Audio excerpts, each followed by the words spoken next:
Hi friends, పల్లీలు పుట్నాల పప్పుతో టేస్టీగా చట్నీ చేయబోతున్నా. టేస్ట్ అయితే సూపర్గా ఉంటుంది. చాలా ఈజీ రెసిపీ కూడా. కడాయి పెట్టుకుని 1 స్పూన్ ఆయిల్ వేసుకోవాలి. ఆయిల్ వేడైన తర్వాత 1 కప్పు వేరుశనగ గుడ్లు వేసుకోవాలి. ఇవన్నీ ఫ్రై చేసుకోవాలి. 10-15 పచ్చిమిర్చి కట్ చేసి వేసుకోవాలి. కొద్దిగా కరివేపాకు వేసుకుని ఫ్రై చేసుకోవాలి. గ్రౌండ్ నట్స్ అయితే పచ్చివాసన లేకుండా బాగా ఫ్రై చేసుకోవాలి.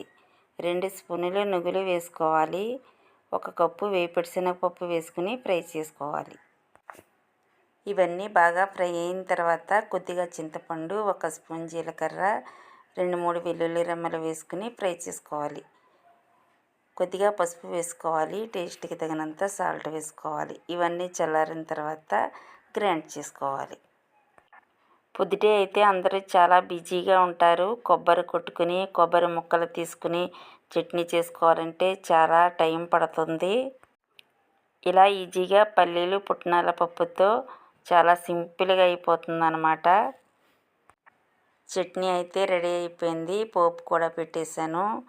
ఈ చట్నీ అయితే చాలా టేస్టీగా ఉంటుంది. ఇడ్లీలోకి, దోశల్లోకి చాలా చాలా బాగుంటుంది. చాలా సింపుల్ రెసిపీ కూడా.